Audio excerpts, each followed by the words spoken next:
The CBS Radio Mystery Theater presents...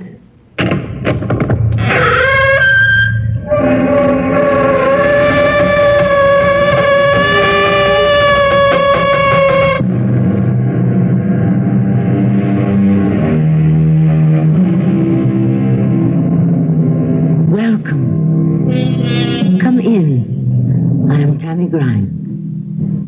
Today we have a tale for you of blackmail and evil. Of a decent man living under the shadow of the crimes of a mass murderer. The Bible admonishes us to revere and love our fathers, but in our story it is impossible for the son to do so. The bloody connotation of the name he bears makes a heavy weight on his back that he feels can never be removed. The Holy Testament warns us that the sins of the father are visited upon the son. Richard Walters discovers the truth of these ancient words. Hello, Walter. Who is that? You know me, Walter, for a long time. No, I don't know you. I'm too busy. No, don't hang up. It is better you make conversation with me. Better for you. I'll give you 10 seconds. I do it quicker than 10 seconds. Walter, Mad Dog is living. Oh, good Lord.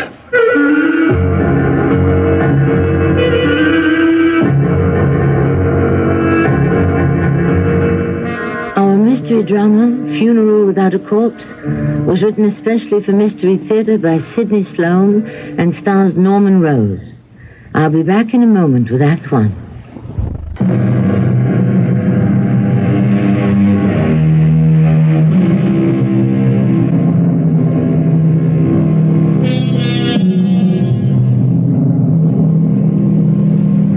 Richard Walters was in an excellent mood when he entered his apartment that chilly winter afternoon.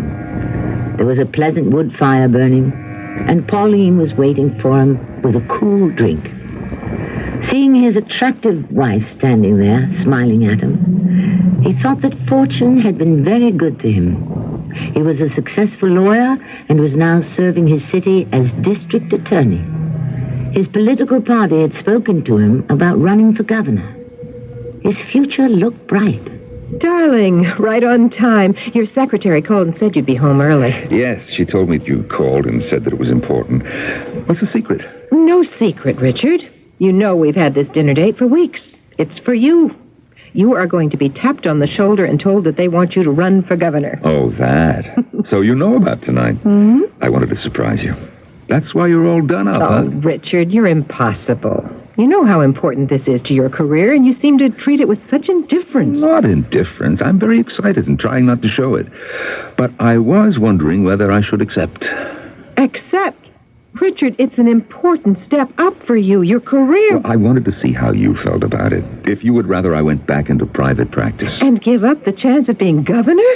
Oh, darling, after all these years, you must know me better than that. You want to be the governor's lady, Mm-hmm, and then on to higher things, the highest. No, dear, not that.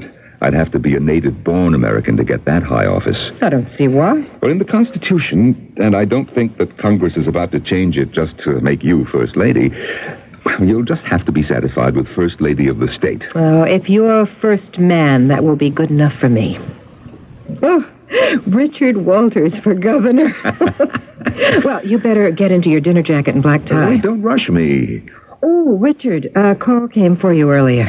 Well, our number is unlisted. Very few people know it. I'd be driven out of my mind with crank calls and people wanting favors. Well, it was someone who said that he is an old friend. He? Did he give his name? No, but he called you Walter. Mr. Walter, he said. With a V. Isn't that the German way of saying W? Oh, yes. He didn't leave his name? No, said he would call back. Oh, maybe that's him calling back. Want to get it? Yes. No, I better not. Pauline, you answer it and say that I'm unavailable. But, darling... I do not want to talk to him. Richard... I said I don't want to speak to him, Pauline, and I meant it. And may I say, in conclusion, that I am most gratified by your confidence in me. You can be certain that I will not let you down. Even as governor, my city is still my city. Thank you. Hey, let's get it going.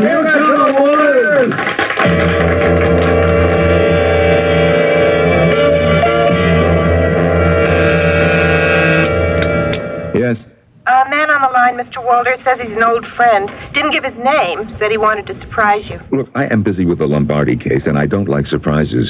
Shall I tell him to call back? I don't care what you tell him. Tell him that I'm too busy to play games. Yes, sir. No, Mary. Mary, put him on. Hello, Walter? What? Who is that? You know me, Walter, for a long time. No, I don't know you, and I... No. Do not hang up. It is better if you make conversation with me. Better for you. Is this some kind of practical joke? Look, I'm a busy man, and I have no time for this sort of nonsense. This is not nonsense, Walter. You would not see me, so I call from public phone. Better listen. I'll give you 10 seconds. I do it quicker than 10 seconds. Walter, Mad Dog is living. Oh, good Lord.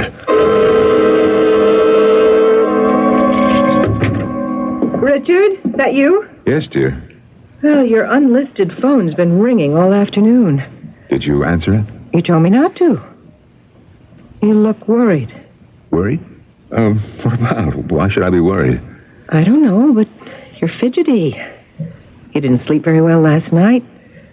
And take a look in the mirror. Your brow is all furrowed.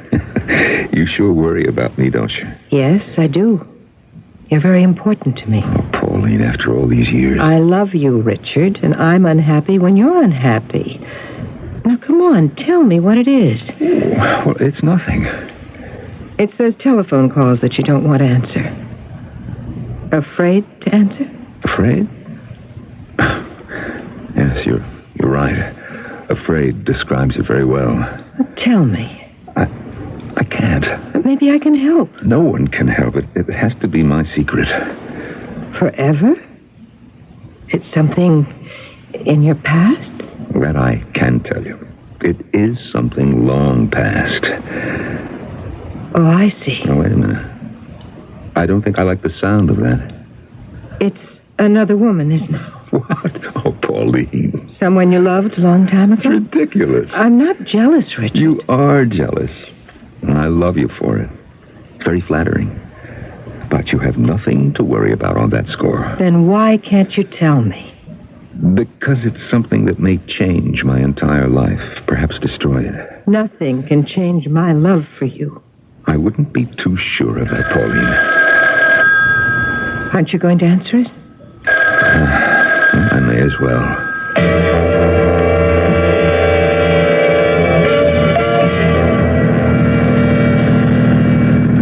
You have a nice big car, Walter. Expensive. It is not expensive, and it is not my car. It belongs to the city. I have the use of it. For your position, you are important. The attorney, how you say? District attorney. Yes. Important man. District attorney. Look, I don't believe that you wanted to see me so urgently merely to discuss my job. Why not? You are important. You inherit your ability from your... Stop it. Now say what you came to say and then get out. You talk to me that way? I who have known you since you are a child. You never knew me, Terhunk. You knew of me. And you knew of me. I have spent 40 years trying to forget you and what you stood for. And that was not important to you? Our ideals? Our goals? I loathed it. All of it. And your father? Don't speak of him. It is shameful for a son not to love his own father. From the time I was 9, I hated him. My hate was just a tiny speck compared to the mountain of hate he generated. This is sinful, father's son. Look, let's not go on with this. Why did you come? He is alive. And he sent me to you. You're lying. I went back and checked all the records. He and many other murderers escaped to Argentina when they saw that the war was lost. They should have caught him. Destroyed him as he did so many others. Do not say that. He is your father. No, not mine. I would do anything to erase the relationship. I cannot call him mine. He is alive and sick. And he needs you. The records show that he died in Buenos Aires 5 years ago. No, he did not die. He was in all the papers, pictures of his funeral. False! All false. The funeral without a corpse. empty casket. For what reason? Reason? To save his life. They were getting closer every day. 30 or more assassins to kill him. It was the only way. A brilliant idea. He thought of it. No. Mad Dog lives. I see. And now comes the big question. He is old. He is sick. You will help him, will you not? No. I will not help him. That is bad. I must go back to him and say, your son hates you. He will not hold out his hand. Hold out my hand to that vicious murderer? Oh, I regret to think what he will say and do. What? You are an important man. You have changed your name. Nobody knows you are the son. His only son. He asks out of need. But you have no pity. People will say how bad it is for a son to deny his father. Everyone will know you are his son. Well, you took a long time getting around to it, Terog. But you made it very clear. This is blackmail. How much do you want? No. I never asked for anything. It is for your father. No. I never asked for anything. Your father. Look, this is blackmail, and I've got you cold. I could send you up for 10 years. You mean to jail, to prison? You understand English very well. Everything you've said to me is recorded. I have a tape recorder in this car. Yes. I understand. So, you have trapped me. Very good. You are a good policeman. But you don't want everyone to know how related you are to Walter Gunther. Do you, Walter? That is why you have changed your name. You're not speaking. You're starting to think. You're going to be the next governor of the state. That is a very big, important position. And will people in this country vote for the son of Walter Gunther? You do not answer. Please to stop the car. I will let off. Thank you, son of Walter Gunther. It was a pleasant ride. You will hear from me.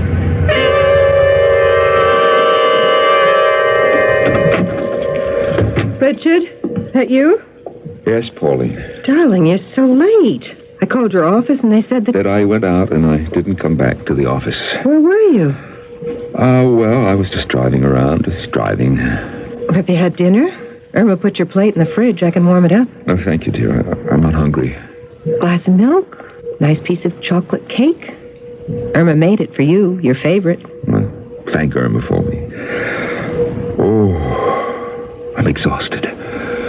What time is it? Nearly midnight. Ooh, I had no idea that I'd been out that late.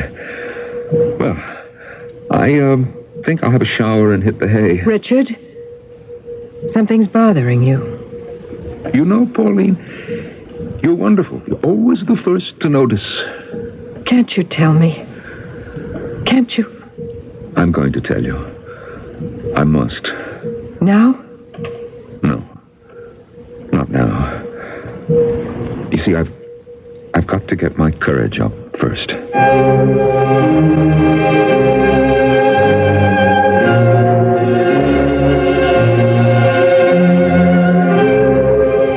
All his life, Richard Walters had lived with the fear that his real name would be revealed. Now that he is faced with the imminent exposure of the fact that he is the son of a hated war criminal, he can't make up his mind what course to pursue. If he speaks out and tells the world that he is Walter Gunther's son, his career will end. If he keeps this hidden, there is only one thing he can do: yield to the blackmailer. I'll be back shortly with Act 2.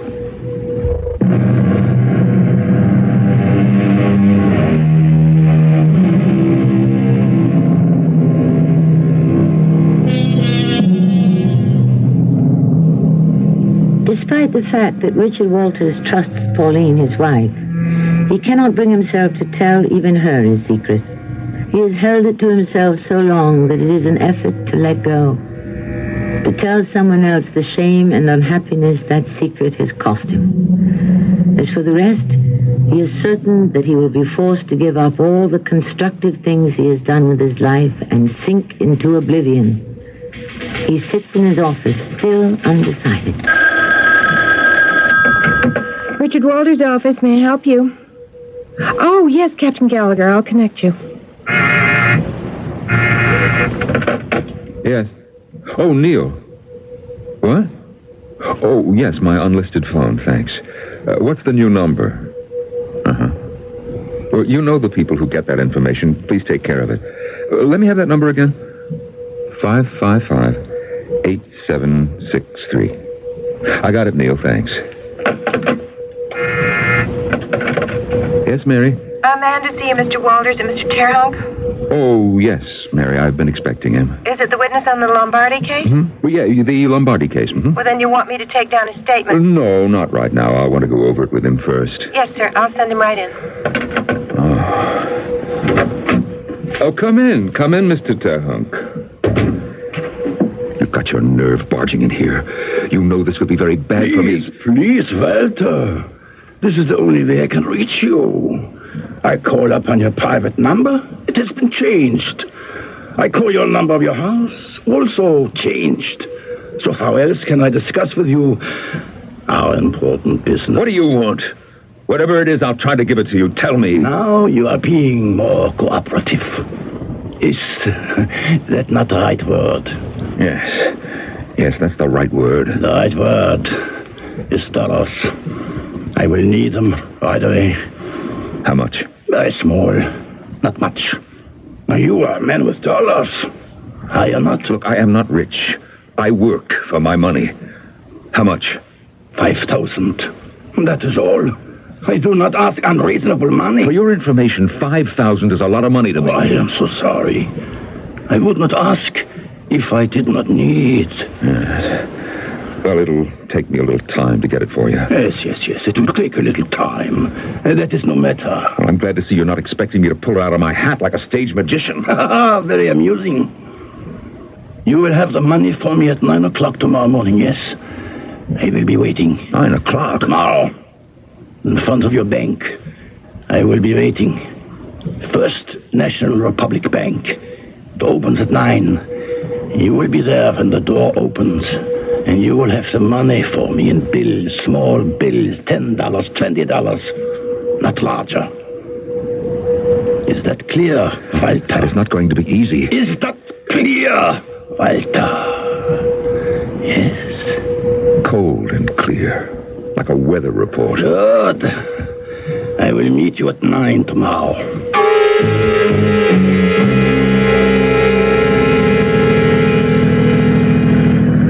You're not very talkative tonight, Richard. What? Oh, I'm sorry. I didn't hear what you said. I said you seemed to be lost in your thoughts. I spoke to you twice. You didn't answer. I'm sorry, Pauline. That thing is bothering you. Won't you tell me? Maybe I can help. I'll tell you, Pauline, when I can. I'm considering dropping this whole political nomination. You mean for the governorship? You can't. You're the right man for the job. You're the best man. Well, I may not get it. Of course you'll get it, by a landslide. Governor Messler admits he's facing a tough race with you as his opponent. Well, I may not run. I've just about made up my mind to tell Kimball to find another man. I really don't understand this at all. I'm afraid, Pauline. Oh, God, I've never been so unhappy, so depressed in my life. It feels as if I were finished. Your car phone is ringing. I'll let it ring. It might be important. They'd never call you unless it was. Well, get it for me. It may be somebody that I don't want to speak to. Hello? This is Matt Kimball. Oh, Mr. Kimball. I'll put Richard on. He's right beside me. Matt Kimball, Richard. Hi, Mac. Just talking about you a moment ago. Sorry to call you on your car phone. I know you reserve that for business calls. Oh, it's okay. I'm guessing it's important. It is, Dick. It is. What can you tell me? Well, I'd rather not over the phone. Can you meet me someplace? My office? Oh, sure. Pauline and I were... Well, it's nothing important. What time? As soon as you can make it. There's someone here I want you to meet. Who? Again, I've got to say, not over the phone. Well, okay. I'll see you in 15 minutes. Harrison. Yes, sir. You're dropping me at Mr. Kimball's office. Mrs. Walters is going on to the Garveys. Yes, sir. What did Kimball want? Something serious to discuss. Someone at his office he wants me to see. I have the faintest idea what it's all about. Haven't you, Richard? Haven't you? Yeah. Yes, you're right. Lately, everything seems to be focused on one thought.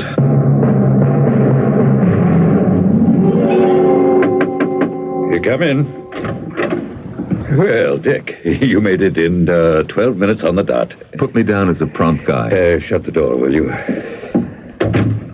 Why all the cloak and dagger stuff, Kimball? Well, it's kind of confidential. I guess you noticed that there was no one in the outer office. Oh, yeah, your secretary was missing. I didn't want even her to hear what I'm going to tell you. Sent her home early. I want your opinion, and it must be strictly confidential. You're certainly making this into a mystery. I'll let you have it straight. As head of the committee to elect Richard Walters for governor of this sovereign state... no speeches, please. Okay. We need money. Lots of it. Electing a candidate for an important office costs real dough. I realize 3, maybe as much as 4 million. What do we have in the till at the moment? Nearly 2. And we've worked hard to get promises for that much. Bottom of the barrel. Well, not quite. We have an unsolicited offer that'll make up what we need. From whom? See for yourself. He's here in the other room. You want to talk to him? I don't know.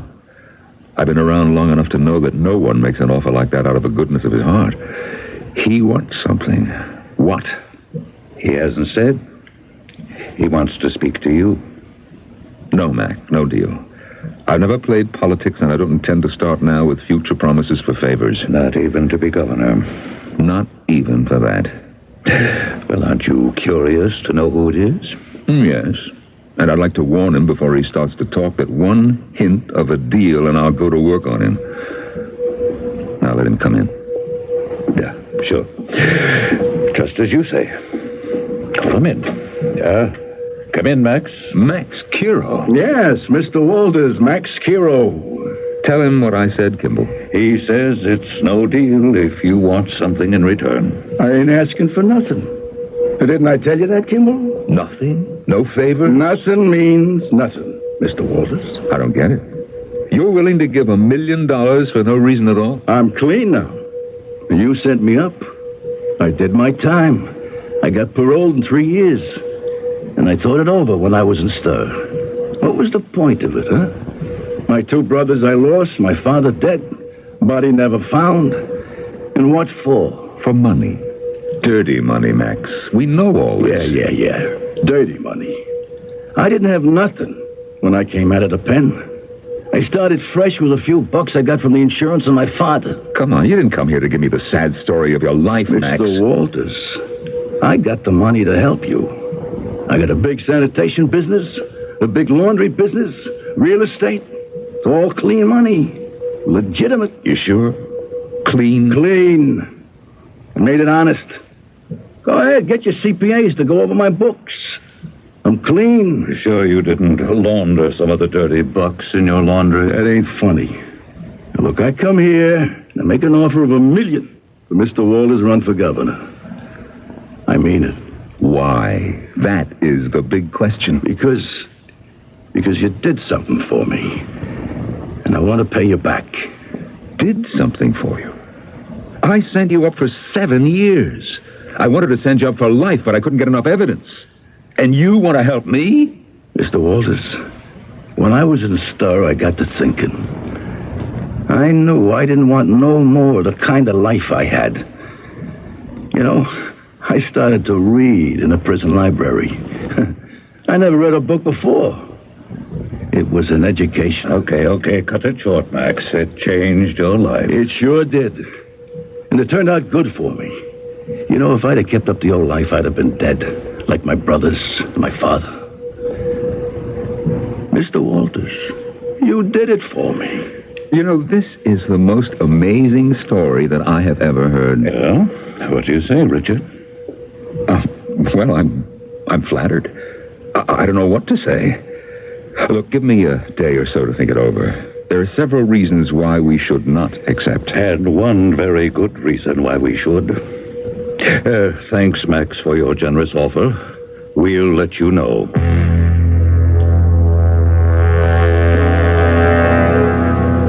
Richard? Yes, Pauline? I heard you get up about 30 minutes ago, and then I heard you pacing up and down. Yeah, I couldn't sleep. I went into the library, tried to read something to make me sleepy. You mean to take your mind off of what's bothering you? Yeah. I had one burden, and now I have two. I can't think of any way to rid myself of either of them. And now you've decided to tell me what they are? I'm taking a big chance, Pauline. It may change everything between us. If you think that, you don't really know me. Well? Do you know the name Walter Gunter? Yes, he was a wanted war criminal. He had thousands put to death. Walter Gunter is my father. Yeah. I hated him. I hated my name. I ran away when I was 12. And you never told me that? I never told anyone. I was ashamed of it. Ashamed to be the son of a mad dog. I ran away. Away from my father and everything he believes in. How did you get here? I became one of the lost children in the hordes of children dislocated because of the war. I was picked up by a children's relief society. I ran away from the orphanage and got to the American sector. The war was over, and the American military government had taken over. I hung around, running errands, doing menial jobs, making myself useful whenever I could. And it was there that I met my new father, Sergeant Richard Walters. Later, I took his name. Pauline, he took a shine to me, and he asked me if I would like to go back to the States with him. He told me that he and his wife had never had any children, and that I would be his son. And he adopted you. And you never told me. Well, it was too painful for me to go into. Pauline, I meant to tell you one day. You know, they sent me to college and to law school. It was a big sacrifice for them. They didn't have much money. Whew. They were wonderful people, and I miss them. I remember just a few weeks after we were married, when word came that they were dead, killed in a car crash outside of Dayton. We flew out to Ohio for the funeral. Just a week before, they had written that they would like to come here and meet you. And I love them both very much.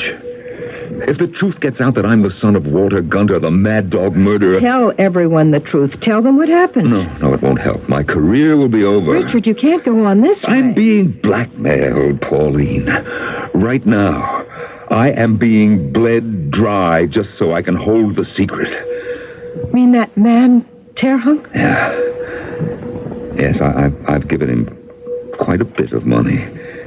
He'll be making regular collections. And if you stop paying? Well, he'll spill the whole filthy story to the news media. And that'll be the end of Richard Walters. The election will be lost, and I'll be finished with everything. Well, then we'll go on paying him. We? Look, I am partner to this now. I've got a good deal of money that my father left me. I'll use it. Pay him. It may seem like a lot to you, Pauline, but it'll never be enough. Then what can we do? There are only two things that can be done about a blackmailer. One, to go on paying and paying. And the other? I don't want to think about that.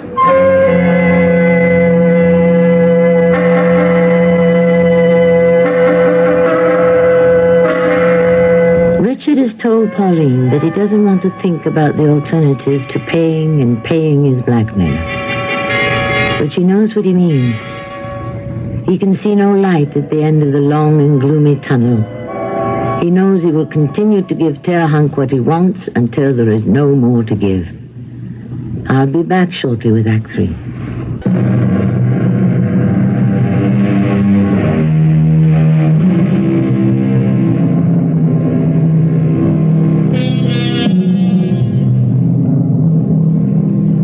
Now 2 weeks later, and Richard hasn't given his campaign manager, Kimball, his answer regarding Max Kiro's wish to make a big contribution to the campaign fund. In Richard's opinion, it was dangerous and could lead to the sort of scandal that would kill his chances of being governor. Despite what Max says about not wanting anything in return, the danger of a rumor that Richard Gunther had sold out to the underworld was too risky. Moreover, he still has to deal with Terhunk, and that is becoming more difficult.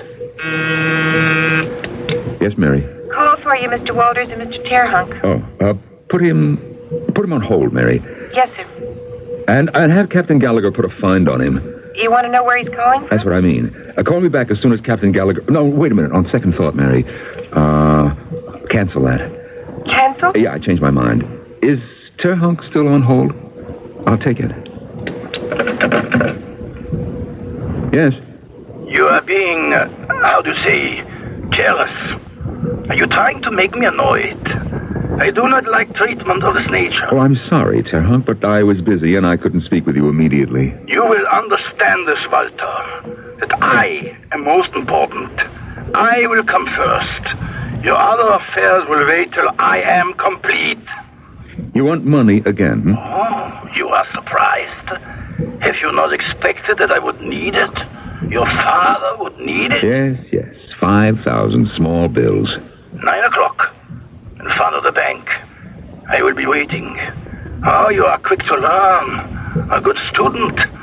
Only one thing is different this next time. You will have 10,000, not 5. 10? Look, I don't know how much longer I can keep this up. You will keep it up because you love your father. Yeah. Tomorrow morning, 9 o'clock. He speaks always of how much he loves you in his letters. It will be a total of 15,000. Only 7 days since I gave you 5. What are you doing with that money? Does my father need that much to live on? No. I tell you very frankly, he does not need all that for himself. It goes to finance the organization. What is that? Don't you know? We are growing stronger. We will be coming back. We will take our country back and we will rule the world as he wanted it. And all our enemies will be dead. Goodbye now, Walter. And your father thanks you. Your money is very important to our cause. Good Lord. What am I doing? Yes, Mr. Walters? Mary, call for my car and tell them to bring it around right away. I'm going home early. I'll wait downstairs in front of the tobacco shop in the lobby. Yes, sir. And if I get any calls, just say that I'm out and cannot be reached.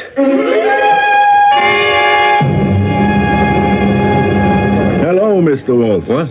Oh, it's you, Kiro. Yeah. Just going to see up in your office. I got it on a grapevine that you was having a kind of a problem. I don't understand what you're talking about. And I don't want to discuss it. Oh, come on, Mr. Wolf. Now, stop it, Max. I see my car out front. Look, I can help you. Call me at 555-8763. Well, thank you, Mr. K, for your good wishes.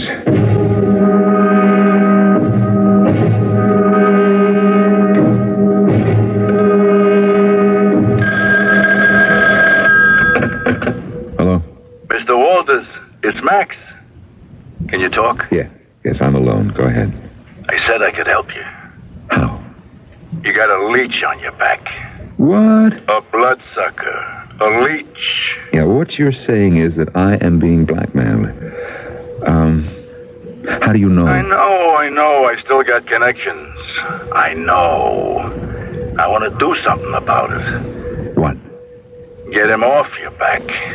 And, how would you accomplish that? What difference does it make? What do you have to know for? He wouldn't be bothering you no more. Max, you told me that you were clean, that you were straight. I am.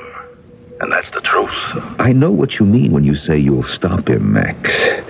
Is that your idea of straight? It wouldn't be me. I wouldn't even know about it. You wouldn't know. The trouble would just stop. No, Max. It's not the way I think. Yeah. I get it. All right. What about my offer? The money? Well, I'm seeing Kimball tonight. We're going to settle a lot of things. Thanks for your concern. I didn't give you anything yet. Your confidence, Max. I really appreciate it. Goodbye. Richard, I hate to bother you, but Mr. Kimball is here. Have him come in, Pauline. Well, hi there, Governor. Yeah, what's all the mystery? No mystery, maybe a revelation. Can I get you a drink? Sure, but what's the occasion? Kimball, I'm going to tell you something that may change everything we planned. Change? Explode, blow up, demolish would be better words. Mac, I am not the man you think I am. My name is Walter Gunter. And that, Kimball, is the end of a long and sordid story. And the end of my political career. Well, now, just cool it, Dick. Okay, your old man was a war criminal, but you weren't. You hated him and everything he stood for. You ran away. You changed your name. But don't you see? I'm going to be running for governor. What do you think the opposition's going to do with that piece of information? Nah, better write me off, Mac. Better get a new man before it's too late. You let the committee decide that, Dick. But... no buts. You're the best man. You're our man. We're not letting you go too quickly. Now, what about your father in Argentina? He's dead. Been dead for 5 years. Then Terhunk, or whatever his name is, was lying. I got a radiogram this afternoon. The authorities assure me that he died from a massive cerebral hemorrhage. They're sending me a copy of his death certificate.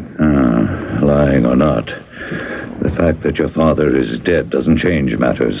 As far as Blackmail is concerned, this Terhunk character is just as dangerous to your reputation as he was. You think we can buy him off? Maybe a big piece of change would do it. No. He'll take anything we give him. Make promises which he'll never keep, and come back for more. I guess you're right. That's only half the problem. Max Kiro's donation seems the only way the committee can come up with enough money to finance the cost of electing me. How would it look if a former public enemy came up with a big chunk of it? But Max is clean now. It wouldn't matter if he had angel wings and a halo. I can hear the opposition. I can see the headlines. Yeah, well, forget Max. I'm working on it. Hey, what was that? It sounded like a gunshot. Came from the other room. It won't open. It's locked. Pauline is in there. Pauline! Pauline, are you all right? Pauline! Oh, Pauline, what is it? We heard a shot. Richard, what have I done? What have I done? Get the pistol out of her hand, Richard. Give it to me, Pauline. Here. I didn't want to use it. I just wanted to frighten him. Him? That terrible man. Ooh, terrible. Look there on the floor. Good Lord. Call the doctor, Richard. Yes, a doctor. I asked him to come here. I said I would give him $50,000 if he would promise not to bother us anymore. Hello, Dr. Plunkett. He agreed? Yes. Richard Walters. There's been an accident. But as soon as I Yes, it's handed him serious. the A money, shot. he said, thank you. No, we've not even examined I'll be back it. next Please week come for another and can you summon an ambulance? He laughed. But good. Good, hurry. The doctor's coming, and an ambulance, too. Now, look, Pauline, what happened? Please try to control yourself, darling. Richard, I shot him. It was an accident. I just wanted to scare him. She gave him money, and he laughed at her, and he said he'd be back for more. Money? To shut him up? I thought I could help you. I took it out of the money Father left me. You knew that man wasn't to be trusted to keep his word. I was desperate. I just wanted to help you. And you took my gun. Just to scare him, Richard. It's for protection. I pointed it at him. It went off. Well, Pauline, if you shot at him, you missed him. Missed him? What, isn't he dead? Yes, he's dead, all right. Probably the shot scared him. It looks like he died from heart failure. Richard. Kimball. It looks pretty very good, Richard. Autopsy report is death from heart failure. Terhunk suffered from congenital heart disease. According to the medical experts, he could have popped off at any time for almost any cause, or no cause at all. So there are no charges against Pauline. Oh, that's great news. No charges, Pauline. Oh, Richard. Kimball, I think now's the time for me to ask you to find another man. I certainly cannot run after all this. Will you please butt out of the committee's business? After all, you're just a candidate, and we're going to get you elected. The voters will love you. And we're going to tell them that Max Kiro loves you, too, and is putting $1 million into the campaign. And you know why? You overwhelm me. Why? Because you're a decent guy. And decent, honest men are hard to find these days. Goodbye, Governor. And give my best to Annie Oakley. Kimball says that they still want me to run for governor. And he says to give his regards to Annie Oakley. Annie Oakley? Mm-hmm. A famous woman sharpshooter from the Old West. Oh, sharpshooter, me? That's right. You couldn't hit the side of a barn with the door closed. But I love you.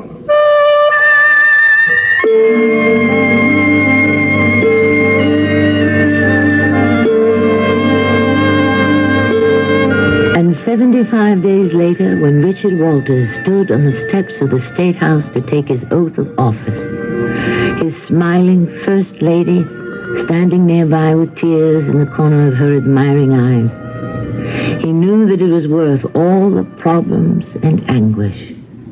I'll be back shortly.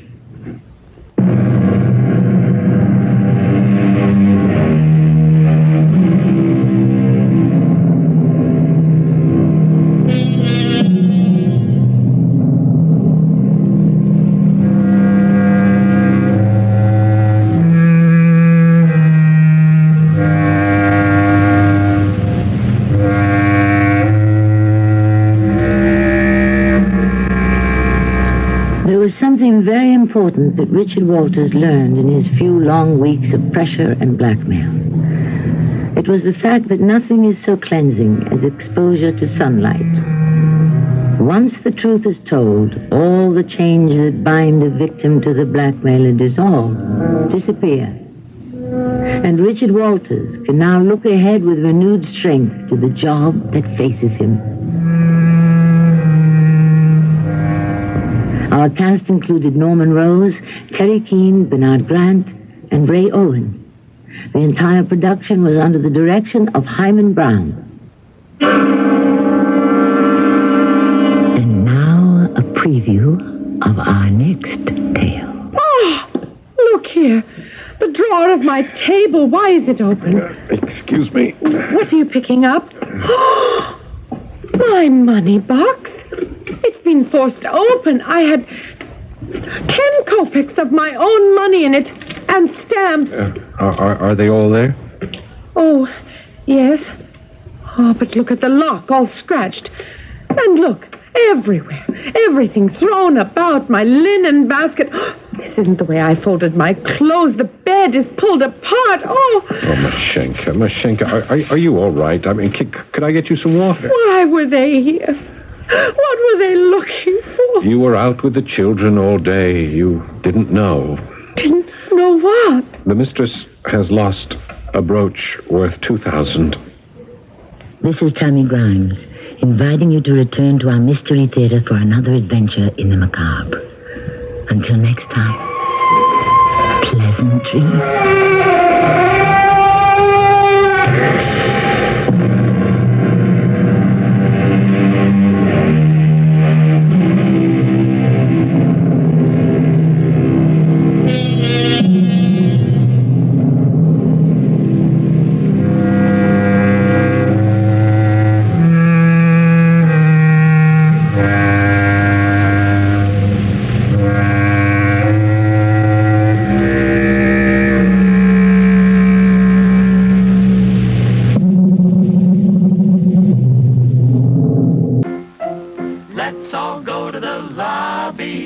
Let's all go to the lobby. Let's all go to the lobby to get ourselves a treat.